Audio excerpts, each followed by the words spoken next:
Brought to you by Kuku FM. Download the app now. इस वक्त दुनिया के सबसे बड़े कीवर्ड्स में से एक है टोक्यो ओलंपिक्स। टोक्यो और ओलंपिक्स ये दोनों शब्द अगर साथ मिलाइए तो जो चीज़ तैयार होगी उसका नाम है नॉस्टैल्जिया। 57 बरस पहले बीती एक शाम की हसीन यादें। तारीख थी 23 अक्टूबर 1964। वेन्यू टोक्यो स्थित कोमाजावा हॉकी फील्ड। 6 बार लगातार ओलंपिक्स हॉकी का गोल्ड मेडल जीत चुका भारत, उसके सामने था पाकिस्तान, उसकी हॉकी टीम जिसने 1960 के रोम ओलंपिक्स में भारत को हराकर सोना जीता था। इस मैच के पात्र, इसके लम्हे तारीख में दर्ज हैं। पृथ्वीपाल सिंह का वो शॉट, गोल लाइन के पास बॉल का पाकिस्तानी कैप्टन मंजूर हसन के पांव से लगना, भारत को पेनल्टी स्ट्रोक मिलना, मोहिंदर लाल का बॉल को दिशा देकर सीधे नेट की ऊंचाई की तरफ दागना। उस रोज हमारी इंडियन टीम ने बस गोल्ड नहीं जीता था, हॉकी के सबसे यादगार पलों में से एक को गढ़ा था। पता है 1964 के टोक्यो ओलंपिक्स में पहली बार हमारे खिलाड़ियों को ट्रैक सूट्स और स्टड्स जूते मिले थे। इससे पहले तक खिलाड़ी या तो नंगे पांव खेलते या फिर चमड़े से बने फुटबॉल शूज़ जो बारिश होने पर पत्थर जैसे भारी हो जाते थे और उनमें खेलना बहुत मुश्किल था। ये किस्सा सुनकर आपको लगेगा शायद आज हम दुनियादारी की जगह स्पोर्ट्सदारी लाए हैं। नहीं, दुनियादारी ही है, मगर आज का हमारा विषय है टोक्यो ओलंपिक्स। इसीलिए हमने इस मेगा टूर्नामेंट के भाग 1 यानी 1964 के टोक्यो ओलंपिक्स से शुरुआत की, वो भी ख़ास उस प्रकरण से जो ओलंपिक्स में हमारी भागीदारी के सबसे यादगार पलों में से एक है। वापस आते हैं मौजूदा टोक्यो ओलंपिक्स पर। इससे जुड़ी स्पोर्ट्स इवेंट की खबरें, खेल खिलाड़ियों की तमाम अपडेट्स तो आप तक पहुंच ही रही होंगी, मगर हमने सोचा क्यों ना आपको टोक्यो ओलंपिक्स की वो खबरें बताई जाएं जो खेलों से इतर हैं। तो इस एपिसोड में हम आपके लिए ऐसी ही 5 खबरें लेकर आए हैं। नमस्ते, मेरा नाम है स्वाति और आप देख रहे हैं अंतर्राष्ट्रीय प्रसंगों से जुड़ा हमारा कार्यक्रम दुनियादारी। आगे बढ़ने से पहले हमारे इस एपिसोड के पार्टनर कुकू एफएम का जिक्र। कुकू एफएम ऐप पर ढेरों किताबों की ऑडियो बुक्स उपलब्ध हैं। यहाँ आपको अलग अलग विषयों पर अलग अलग मूड के कई ऑडियो बुक्स मिल जाएंगे। हमारे दर्शकों के लिए इस ऐप पर LT20 का खास ऑफर भी है। LT मतलब लल्लन टॉप। इस कोड से आपको प्रीमियम सब्सक्रिप्शन लेने पर 20% की छूट मिलेगी। इससे जुड़े डिटेल्स आपको डिस्क्रिप्शन बॉक्स में मिल जाएंगे। अब वापस लौटते हैं एपिसोड के मुख्य विषय पर। बारी इस लिस्ट की पहली खबर की। ये खबर एक विवादित नाम से जुड़ी है, योशिरो मोरी। ये जनाब जापान के पूर्व प्रधानमंत्री हैं। ये टोक्यो ओलंपिक्स कमेटी के अध्यक्ष भी थे। फरवरी 2021 में इन्होंने बड़े भारी मन से इस्तीफा दिया था। इस्तीफा दिया क्या था, देना पड़ा था। वजह थी महिला विरोधी टिप्पणी। हुआ ये था कि एक दफ़ा कमेटी की मीटिंग हो रही थी। इसमें सवाल उठा कि क्या कमेटी के बोर्ड में और भी ज़्यादा से ज़्यादा महिलाओं को शामिल किया जाना चाहिए। इसके जवाब में योशिरो मोरी बोले कि अगर बोर्ड सदस्यों में और महिलाओं को लिया गया तो ये सुनिश्चित करना होगा कि उनके बोलने के समय पर पाबंदी लगाई जाए, इसलिए कि महिलाएं बोलती बहुत हैं, अपनी बात खत्म नहीं कर पाती और इससे उन्हें यानी योशिरो मोरी को बहुत चिढ़ होती है। यह टिप्पणी जब पब्लिक में लीक हुई तो खूब हंगामा मचा। लोगों ने कहा और बिल्कुल वाजिब कहा कि योशिरो ने सेक्सिस्ट टिप्पणी की है। ऐसे इंसान को ओलंपिक्स कमेटी के अध्यक्ष पद पर बने रहने का कोई हक नहीं है। ऐसा इंसान जो ये सोचे कि महिलाएं कमतर है किसी मामले में पुरुषों से, जिम्मेदारियां नहीं निभा सकती हैं, उसे इतने अहम पद पर बने रहने का कोई अधिकार नहीं है। मगर योशिरो मोरी ने इस्तीफा देने से इनकार कर दिया। बहुत हो हल्ले के बाद फरवरी 2021 में उन्हें इस्तीफा देना पड़ा। अब खबर आ रही है कि योशिरो मोरी की ओलंपिक्स कमेटी में वापसी हो सकती है। रिपोर्ट्स के मुताबिक कमेटी उन्हें सलाहकार बनाने की सोच रही है। इस नियुक्ति के अंतर्गत योशिरो मोरी को टोक्यो आए विदेशी गणमान्य व्यक्तियों को रिसीव करने, उनसे मुलाकात करने का जिम्मा सौंपा जाएगा। इस बारे में 23 जुलाई को सबसे पहले खबर छापी जापानी अखबार दी असाही शिंबुन ने 24 जुलाई को एक प्रेस कॉन्फ्रेंस के दौरान ओलंपिक्स गेम्स के एक प्रवक्ता माशा तकाया से इस खबर पर स्पष्टीकरण मांगा गया, मगर उन्होंने कुछ भी बताने से इनकार कर दिया। बोले कि वो इंडिविजुअल अपॉइंटमेंट्स पर कोई कमेंट नहीं कर सकते हैं। मासा तकाया ने ये भी कहा कि ये मामला टोक्यो ओलंपिक्स के आयोजन में योगदान देने वालों से जुड़ा है। दूसरी खबर इस लिस्ट की जुड़ी है गर्मी से। जापान में जुलाई और अगस्त में बहुत भीषण गर्मी होती है, उमस इतनी कि जान बेहाल। राजधानी टोक्यो में तो उमस और ज़्यादा असहनीय होती है। वहाँ जुलाई में औसत ह्यूमिडिटी होती है 78% और अगस्त में औसत उमस होती है 83%। इस गर्मी और उमस के चलते लगता है कि आप पिघल जाएंगे। इस मौसम के चलते एथलीट्स बेहाल हैं। मसलन आज सुबह मेंस ट्रायथलॉन का इवेंट था। ये बड़ा मुश्किल खेल होता है। एक ही साथ खिलाड़ियों को तैरना, साइकिल चलाना और दौड़ना होता है, यानी बहुत मशक्क़त, बहुत एनर्जी लगती है और बहुत लंबा भी चलता है गेम। तो आज सुबह ट्रायथलॉन इवेंट के फिनिश लाइन का नज़ारा ही अलग था। खिलाड़ी इधर उधर ज़मीन पर निढाल पड़े थे। कुछ खिलाड़ी तो इतने बेदम हो गए थे कि उनके ट्रेनर्स उन्हें सहारा देकर ले गए। ये एक लौता इवेंट नहीं था जहां ऐसा नज़ारा हो। वहां गर्मी के कारण कई खिलाड़ी, अधिकारी और गेम वॉलंटियर्स के बेहोश तक हो जाने की खबरें आ रही हैं। Triathlon, tennis, beach volleyball, cycling जैसे जो आउटडोर गेम्स हैं, खुले में होने वाले गेम्स हैं, उनके खिलाड़ियों का सबसे बुरा हाल है। दुनिया के नंबर 1 टेनिस खिलाड़ी हैं नोवाक जोकोविच। उन्होंने 24 जुलाई को बयान दिया कि टोक्यो की उमस ब्रूटल है। जोकोविच बोले कि टेनिस कोर्ट गर्मी को सोख लेती है और फिर उस पर खेलना बहुत मुश्किल हो जाता है, और ऊपर से हवा नहीं चलती, उमस इतनी ज़्यादा हो जाती है। दुनिया के number 2 tennis player Daniil Medvedev तो गर्मी से निजात पाने के लिए मैदान के किनारे एक चलायमान एयर कंडीशनर का सहारा लेते दिखे। गेम खत्म होने के बाद मेदवेदेव बोले कि उन्होंने इतनी बुरी गर्मी नहीं देखी थी। मेदवेदेव ने ये सलाह भी दी कि टेनिस गेम्स का प्रोग्राम शाम को रखा जाना चाहिए ताकि खिलाड़ियों को कुछ तो राहत मिले। जोकोविच ने तो ये तक कहा कि उन्हें इतनी गर्मी में बीच दोपहर गेम रखने का तुक ही समझ नहीं आ रहा।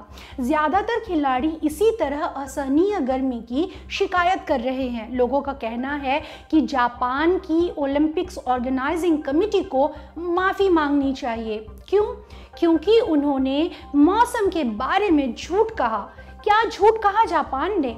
जापान ने जब 2020 के समर ओलंपिक्स की मेजबानी का दावा पेश किया तो उसकी एक पंक्ति थी, माइल्ड और सनी वेदर के चलते हमारे यहाँ खिलाड़ियों को अपना बेहतरीन प्रदर्शन देने के लिए आदर्श मौसम मिलेगा। आप समझिए, माइल्ड और आदर्श, यानी माइल्ड और आइडियल दोनों साथ साथ चल रहे हैं। और लोग कह रहे हैं कि भाई बता दो पूरे जापान में या पूरे टोक्यो में एक ऐसा इंसान जो कहे कि जुलाई और अगस्त में जो यहाँ का मौसम जो है वो माइल्ड होता है और आइडियल होगा गेम्स के लिए।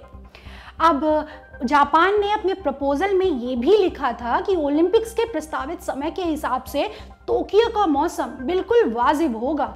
मौसम की असलियत इन दोनों दावों से बिल्कुल अलग है। इसलिए लोग कह रहे हैं कि जापान ने झूठ बोला। लोगों का कहना है कि टोक्यो में ओलंपिक्स होस्ट बनने के तमाम गुण हैं। मसलन विकसित इंफ्रास्ट्रक्चर है, साफ सुथरा शहर है, दोस्ताना लोग हैं, आधुनिक सेटअप है। बस एक चीज़ आड़े आती है, वो है जुलाई अगस्त का असहनीय मौसम। इसीलिए लोगों का कहना है कि इन 2 महीनों के दौरान गेम्स के आयोजन के लिए टोक्यो मुफीद जगह नहीं थी। इसीलिए लोग जापान के साथ साथ इंटरनेशनल ओलंपिक्स कमेटी की भी आलोचना कर रहे हैं। उनका कहना है कि जापान ने तो झूठ कहा, वो कहा ही। आईओसी ने क्यों ऐसा होने दिया? उसको तो सोचना चाहिए था कि खिलाड़ी किस परिस्थिति में खेलेंगे। तीसरी खबर जुड़ी है असंवेदनशील बयानों के अंतहीन क्रम से। यहाँ एक पैटर्न में चीजें हो रही हैं।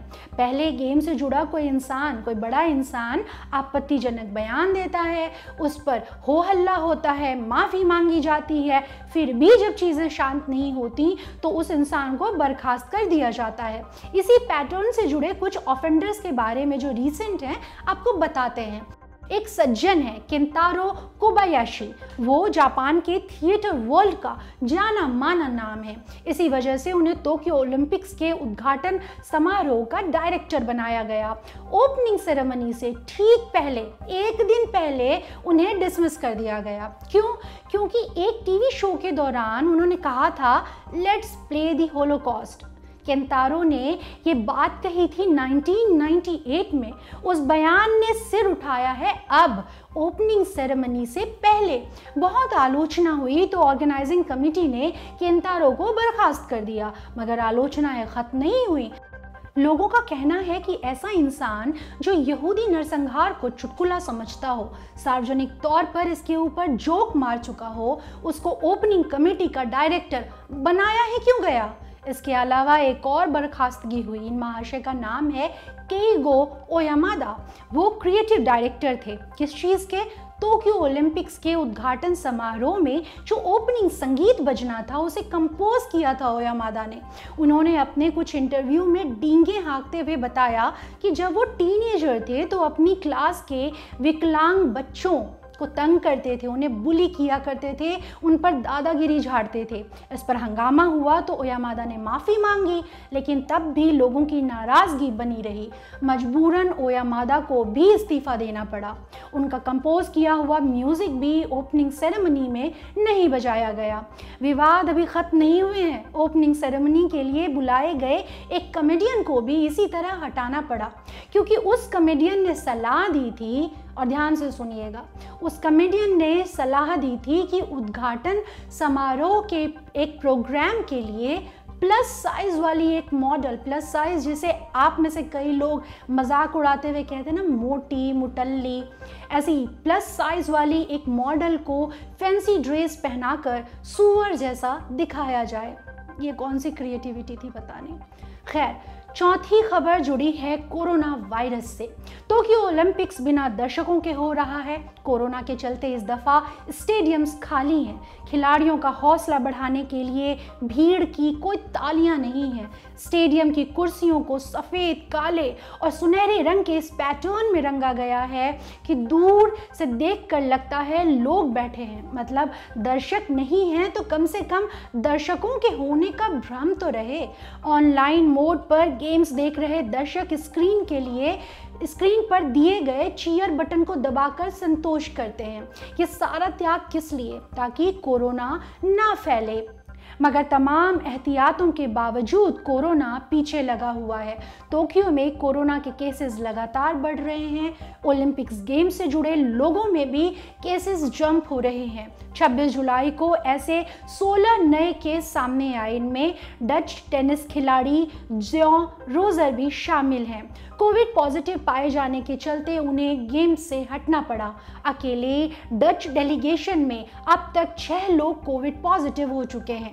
गेम से जुड़े लोगों में अब तक कुल 148 लोग पॉजिटिव मिले हैं, और जबकि गेम्स को शुरू हुए ज़्यादा दिन नहीं हुआ।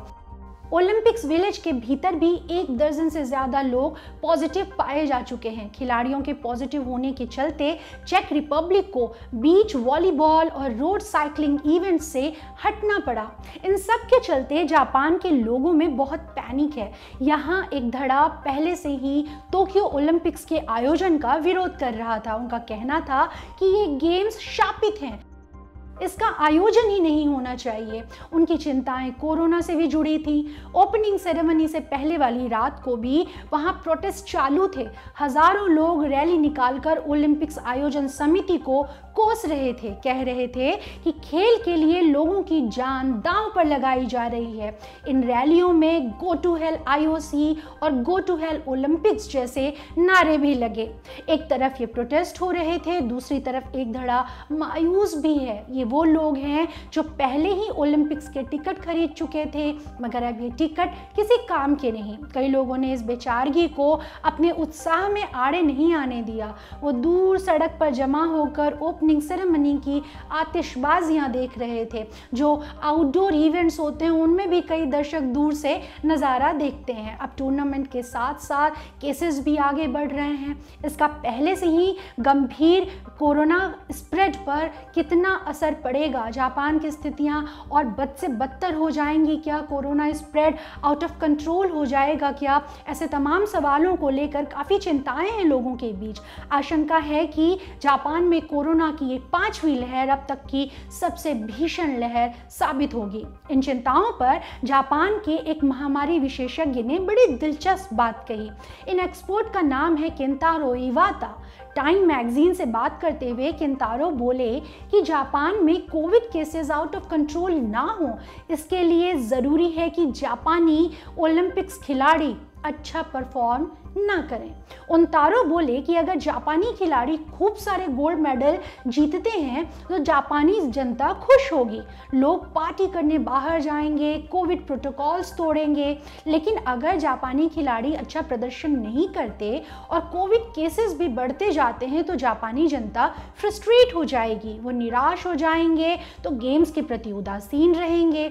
ये उदासीनता फिलहाल कोविड स्प्रेड को रोकने में मददगार होगी। सोचिए कोविड का खौफ कितना ज्यादा है कि अपने ही खिलाड़ियों के हारने की कामना करनी पड़ रही है। लिस्ट की 5वीं खबर है रशियन खिलाड़ियों से जुड़ी। आपको पता ही है कि रशिया आधिकारिक तौर पर टोक्यो ओलंपिक्स में हिस्सा नहीं ले रहा, मतलब उसे हिस्सा नहीं लेने दिया जा रहा। इसकी वजह है डोपिंग। रूस को सरकार प्रायोजित डोपिंग स्कैंडल का दोषी पाया गया था। स्विट्जरलैंड स्थित court of arbitration for sport ने 2020 में रशिया पर बैन लगाया था। इस बैन के तहत 2022 के अंत तक रशिया किसी अंतर्राष्ट्रीय स्पोर्ट्स आयोजन में भाग नहीं ले सकता। बाद में डोपिंग टेस्ट में साफ सुथरे पाए गए रशियन एथलीट्स को टोक्यो ओलंपिक्स में भागीदारी की अनुमति मिली, मगर रशिया के झंडे तले नहीं, वो आरओसी यानी रशियन ओलंपिक्स कमेटी की टीम बनकर टोक्यो गए हैं। इन्हें ओलंपिक्स आयोजन स्थलों पर अपने देश का झंडा फहराने की परमिशन नहीं है, ना ही रूसी खिलाड़ियों के जीतने पर रशियन राष्ट्रगान बजाया जाएगा। ऐसे में ओलंपिक्स गेम्स शुरू होने से पहले रशियन अधिकारियों और आईओसी के बीच खूब माथापच्ची चली। रशिया का कहना था कि चलो हमारा राष्ट्रगान नहीं बजाओगे, मगर ये तो तय करो कि हमारे खिलाड़ियों के जीतने पर कौन सा संगीत बजेगा, ये भी बताओ कि हमारे खिलाड़ियों के यूनिफॉर्म का रंग क्या होगा, और ओलंपिक्स गेम्स वेन्यू पर हमारा झंडा तो नहीं लगाओगे, लेकिन हमारे खिलाड़ी जहाँ ठहरे हैं वहाँ तो हमको अपना झंडा लगाने दोगे। इन सवालों पर आईओसी और रशियन अधिकारियों में खूब मतभेद रहा। मसलन रशिया की स्विमिंग टीम ने अपने कॉस्ट्यूम का स्केच भेजा आईओसी को। आईओसी ने कहा sorry bro, can't allow this. क्यों? क्योंकि उस कॉस्ट्यूम पर एक भालू बना था। भालू रूस के राष्ट्र प्रतीकों में से एक है, इसीलिए आईओसी ने कहा नो भालू। इस पर रशिया ने कहा बड़े अजीब हो यार तुम, भालू बस हमारे यहाँ ही होते हैं क्या, और भी जगहों पे तो होते हैं। उधर क्रेमलिन को भालू वाली बात में भी मुस्कुराने का बहाना मिल गया। वहाँ पुतिन के प्रवक्ता हैं दिमित्री पेस्कोव, वो पत्रकारों से बोले चलो आईओसी ने माना तो सही कि भालू रशिया का प्रतीक है, मतलब कुछ भी हो जाए अपने लिए एक सिल्वर लाइनिंग ढूंढ लेनी है। ऐसे ही म्यूजिक पर भी मनमुटाव हुआ। रशिया की आर्टिस्टिक स्विमिंग टीम ने आईओसी को एक गाना दिया, इसके बोल थे with Russia from love. Team बोली हमारे लिए ये गाना चला देना। आईओसी ने कहा ओके यही गाना चलाएंगे, मगर रशिया बीप करके, मतलब गाना यूं सुनाई देगा विद बीप फ्रॉम लव। तो मतलब जो रशिया है और आईओसी है, उन दोनों का हाल है हेरा फेरी के अक्षय कुमार और सुनील शेट्टी जैसा, लड़ते रहना है। रशिया का रवैया ऐसा है कि ठीक है बैन है तो बैन सही, लेकिन हम शोर तो करेंगे। इसीलिए यूनिफॉर्म पर रशियन फ्लैग लगाने की परमिशन भले ना हो, मगर खिलाड़ी नीले, लाल और सफ़ेद रंग की ड्रेस पहनकर सबको रशियन झंडे की याद तो दिलाई देते हैं।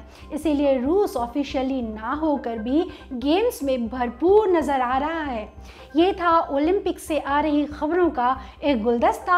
आज की दुनियादारी में इतना ही। अपना ढेर सारा ध्यान रखिए, खूब खूब खूब सारा, और शुक्रिया। शुभ रात्रि।